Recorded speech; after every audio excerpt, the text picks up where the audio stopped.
Jatungpedia, kembali lagi di Jatungpedia, media yang mengulik cerita, inspirasi, dan juga potensi dari berbagai daerah di Jawa Tengah. Nah, kali ini kita sudah bersama dengan pengusaha tahu di Kota Salatiga. Bisa perkenalan terlebih dahulu Bapak dan Ibu? Ya, perkenalkan nama saya Ibu Rumini, domisili di RT 4 RW 1 Rejosari Pulutan Salatiga, Jawa Tengah. Saya salah satunya pengrajin tahu mendukung program UMKM. Ini suami saya Bapak Sukamto yang selalu mendukung dengan usaha tahu tersebut. Baik, jadi kita sudah bersama dengan narasumber kita Bapak dan Ibu. Baik, nah di sini kita akan mengulik bagaimana awal mula terciptanya usaha tahu ini, Ibu. Nah, nanti bisa diceritakan dari Ibu ataupun dari Bapak. Silakan, bagaimana awal mula terciptanya usaha tahu ini. Seperti itu. Ya, terima kasih atas kesempatannya. Bermula usaha yang saya jalankan ini dari pertama turun-temurun dari keluarga yang orang tua sudah dulunya juga pengusaha tahu. Kemudian karena sejak kecil memang lingkungan tahu, jadi karena memang sudah ada yang menunjang dari lingkungan dari kecil itu tadi, kita terus berusaha untuk mengembangkan usaha tahu ini. Yeah. Berarti memang ini adalah peluang keluarga sendiri, begitu ya. Jadi bermula dari keluarga Ibu yang sudah turun-temurun. Lalu dilanjutkan oleh Ibu dan juga Bapak. Okay. Tapi ini pabriknya sudah buat sendiri. Jadi memang dari turunan orang tua itu sudah punya sendiri lah. Ini saya dari nol itu usaha sendiri. Pertama ya kita cari pasaran di pasaran itu, terus kemudian setelah di pasar sudah agak berkembang, terus kita agak sedikit memang habisnya itu banyak, akhirnya bisa buat pabrik sendiri. Menarik ya teman-teman, berarti ini memang usaha dari nol, bisa dibilang ya, dari nol. Mungkin ada pengetahuan dan mengembangkan sendiri gitu. Baik, kalau begitu berarti kan banyak tantangan ya Ibu. Banyak sekali pasti. Nah, dari Ibu dan juga Bapak, tantangan yang terberat dan bagaimana sih mengatasi tantangan tersebut, itu bisa diceritakan? Tantangannya dalam hal apa dulu? Dalam hal mungkin proses awal pembuatan, terus nanti untuk distribusi seperti itu, atau penjualan. Itu ya. Untuk pembuatannya mungkin karena sudah dari kecil di lingkungan tahu tidak begitu sulit ya. Tapi yang agak kesulitan itu mencari dulu pasaran di pemasaran di pasar. Pemasaran dulu. Ya, biar tidak ada kesulitan pemasarannya. Betul. Cuma kendalanya untuk masalah pembuatan tahu itu tenaga kerja. Kalau tenaga kerjanya nggak berangkat, itu ya yang punya harus bisa kerja sendiri. Terus yang kedua, kalau bahan baku sama bahan bakar itu kalau telat itu harus juga bisa cari sendiri. Itu permasalahannya, kesulitannya di situ. Ada berapa karyawan sudah di sini? Ini dua. Yang goreng, yang buat satu, yang goreng satu. Kalau untuk pasar kan kita pasarkan sendiri. Jadi nggak menerima titipan, nggak menerima orang lain. Memang bikin tahu di sini nggak. Berarti penjualannya langsung ke konsumen seperti itu. Tidak ada orang-orang, mungkin kan terkadang ada yang titip itu loh, maksudnya kan biasanya dulu itu kalau yang punya pabrik malah tidak berjualan. Tapi dengan berjalannya waktu, berjalannya zaman, terus kita dituntut untuk biasanya malah yang punya pabrik itu yang memasarkan itu malah pas gitu. Jadi di sini tidak ada titipan, jadi kita bikin sendiri, dipasarkan sendiri. Gitu. Jadi tahu lapangan secara langsung. Iya, langsung. Iya. Sudah 30 tahun. Pemasarannya di daerah Bandungan Suwono. Mungkin agar tetap dari pelanggan tersebut agar bisa menetap di produk Bapak dan Ibu, itu kan harus menjaga yang namanya kualitas. Nah, cara menjaga kualitas dari tahu yang dijual itu mungkin dari Bapak dan Ibu bagaimana? Kalau untuk menjaga menjaga supaya pelanggan itu, terutama kita ya satu, kalau sama pelanggan itu jangan sampai kelihatan cara tidak bersaudara itu loh. Harus senyum, ya toh Mbak, itu kita harus ramah lah. Betul. Pertama kita harus ramah dan bisa menjaga persaudaraan. Betul. Itu. Yang kedua ya mungkin kualitas tahunya, Betul. hasilnya biar terasa gurih, itu harus menjaga kebersihan, terus menjaga bahan bakarnya juga. Kalau bahan bakarnya tidak bagus, apinya yang untuk memasak itu tidak lancar, kan menimbulkannya nanti bisa kalau direbus jeladranya sudah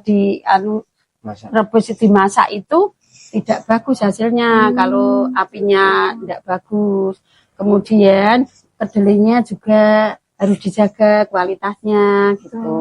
Memang bahan baku itu utama ya Bu. Iya, kedelai. Untuk penjualan itu kira-kira dalam satu hari itu mampu untuk menjual berapa atau sudah ada target-target tersendiri? Ini karena memang usaha kecil menengah ya, usaha UMKM. Jadi dibuat sendiri, dipasarkan sendiri sekitar paling satu hari. Kalau hari-hari biasa itu 1 kintal. 1 kintal dalam satu hari. Satu hari. Tapi kalau rame hari-hari tertentu mungkin lebih. Apalagi ada pesanan dari orang mantu, orang hajatan itu. Kalau penjualannya kan di daerah pegunungan. Berarti penjualannya tidak hanya di sekitar sini, tapi sudah di luar kota juga ya Ibu ibaratnya. Memang pemasarannya kan di pasar Semowono. Iya. Selosia. Gedung sangat masih sana. Masih sana. Berarti memang pemasarannya untuk luar kota dan pelanggannya juga sudah sana. Ini paling sore ada yang ngambil beli berapa? Iya, paling kan ada orang lewat itu kan sudah ada sini pabrik tahu beli gitu ada banyak. Gitu. Ada yang beli tahu putih itu kan ada pinggir jalan bisa ampiran. Berarti untuk pelanggan mungkin belum terlalu urgent untuk ditakutkan kehilangan pelanggan seperti itu ya Bu, atau ada mungkin ada kendalanya Mbak. Sekarang persaingan di pasar itu sekarang kan lebih ketat. Tadinya itu kadang hanya dia itu karyawan bisa membuka lapangan ya. Karena kan memang pabrik tahu ini kan terbuka, tidak ada tutup-tutupan ruangan yang tertutup. Jadi memang pembuatannya secara terbuka dan tidak ada seandainya ada hal-hal yang katanya dikasih apa-apa, enggak ada. Ini semuanya tuh real dibuat bahannya ya itu, enggak dikasih apa-apa. Jadi mudah untuk orang banyak yang meniru gitu. Oh begitu. Iya bisa. Kalau yang bisa usaha kita punya semangat untuk membuat ya, kalau sudah bisa melihat ya bisa usaha sendiri. Itu mungkin harus ada keunikan mungkin Ibu dari rumah produksi tahu ini, dan mungkin ada Ibu bisa menceritakan keunikan tahu yang Ibu dan Bapak buat di rumah produksi ini dengan tahu-tahu yang lain. Katanya itu kalau yang beli tahu di sini tuh gurih, enggak kecut, itu gurih itu rasanya. Rata-rata tahu di Salatiga itu tahunya padat, gurih, rata-rata begitu tahu Salatiga. Kalau dibuat seperti daerah Magelang, daerah lain itu beda. Kalau di sana kan empuk biasanya gitu. Tapi kalau rata-rata di Salatiga untuk terkenal tahunya gurih, padat, gempi lah. Oh ya itu gempi. Bahasanya gempi. Gempi, ya. Madet gempi. Itu tidak dikasih apa-apa. Dan itu juga dari bahan yang awal itu tadi, terus juga pengaruh dari bahan bakarnya juga. Itu. Kita juga yang punya ya juga harus selalu mendampingi kalau ada apa-apa kan mengontrol, jadi langsung bisa jadi dia di perusahaan yang mempunyai perusahaan itu sama seperti tenaga, jadi tidak ada tenaga, tidak ada tuan, semuanya sama bekerja. Dan saya dengar juga ini tadi untuk bahan bakar yang sudah digunakan bisa dijual kembali seperti itu ya, Bu? Iya, misalnya yaitu abunya dari pembakaran itu bisa untuk tanaman, untuk pembuatan kompos. Di sini diambil, sudah ada yang mengambil dan dibeli itu memang itu kompos di Tuntang itu loh. Sumurup. Di Sumurup itu kan abu dicaruk dengan tanah gambut rawa, itu bisa untuk pupuk tanaman. Kalau ampas tahunya itu untuk makanan sapi, bisa untuk gembus. Sementara beberapa tahun ini saya dan Mbak tidak bikin gembus karena menggunakan waktu yang terlalu banyak dan ini tidak sempat. Jadi hanya tahunya, ampas tahunya sudah ada yang mengambil. Berarti memang bisa dimanfaatkan, bisa jadi peluang bisnis semua begitu ya. Terlihat peluang bisnis di sini seperti itu untuk tahu dan juga untuk tapi memang habisnya segitu, tapi untuk kebutuhan sehari-hari dan untuk lainnya ya alhamdulillah cukup gitu aja. Bisa merubah hidup lah. Dulunya 0, sekarang alhamdulillah. Anak ya bisa sekolah semua, sudah selesai kuliah semua.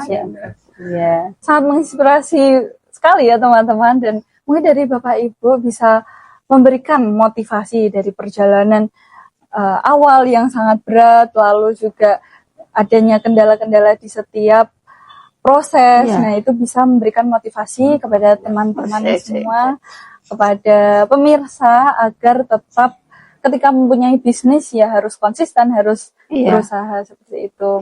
Dari saya selaku pengrajin tahu rumahan, yang penting jangan takut kita berusaha untuk membuka usaha untuk maju ke depan. Yang penting kita ada tekad dulu, kemudian kita harus kerja keras itu pasti. Terus selama perjalanan kita harus juga konsisten dan hati-hati itu pasti ya, biar kita usahanya berjalan dan berhasil menghasilkan sesuatu yang positif gitu, yang baik. Terima kasih. Mungkin ada tambahan dari Bapak? Cukup. Itu tadi menutup podcast kita kali ini, bincang-bincang kita kali ini, dan mungkin Bapak atau Ibu bisa promosi nih untuk teman-teman semua. Ingin beli tahu bisa di rumah Bapak Ibu, alamatnya ada di Jalan Imam Bonjol. Oke, untuk alamatnya Jalan Imam Bonjol di sebelah jembatan Banyu Putih. Banyu Putih. Oke, teman-teman bisa disimak dan dicatat ya alamatnya, bisa langsung ke sini dan juga bisa melihat langsung, boleh ya Bapak Ibu untuk jika ada orang yang ingin melihat proses pembuatan tahu seperti itu.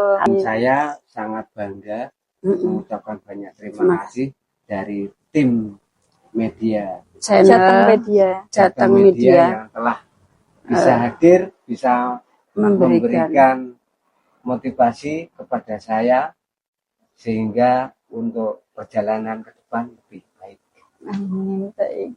Terima kasih banyak Bapak Ibu, terima kasih atas sharing ilmu dan juga motivasi kepada kita semua agar kita juga tergerak hatinya untuk ternyata membuat bisnis itu memang banyak kendala, banyak hal-hal yang harus ditangani atau tantangan-tantangan itu sangat banyak, tapi akhirnya ketika kita bisa konsisten, yang penting tekad tapi konsisten, harus itu. Oke.